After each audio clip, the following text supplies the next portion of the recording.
Unit 15. Johnny got his gun, facing the horror of war. April 26th.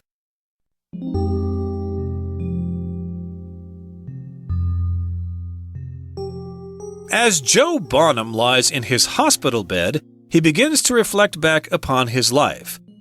While fighting in World War I, he was severely injured by an artillery blast. As Joe drifts in and out of consciousness, he recalls his mother's home-cooked meals, the first time he saw an airplane, and the time his best friend stole his girlfriend. He also begins to regret his decision to fight in a war that had nothing to do with him. Gradually, Joe realizes that his arms and legs have been amputated and that he has lost his ability to see, smell, hear, and speak as the blast has destroyed his face. Now there is only a mask covering his skull where his face used to be. Suffering such grave injuries, Joe wonders why the doctors bothered to save his life at all.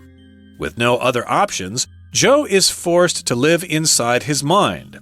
As his nightmares continually torment him, Joe decides to commit suicide. Yet in his helpless condition, he is unable to complete the deed. Over time, Joe finds a new purpose in life. He wants to be placed inside a glass box and shown around the country. In this manner, he can be a living symbol of the horrors of war. One day, he gets an idea of how he can communicate with the outside world. Joe begins banging his head on his pillow in Morse code. Eventually, a nurse understands what he's doing and finds a man who comprehends Morse code.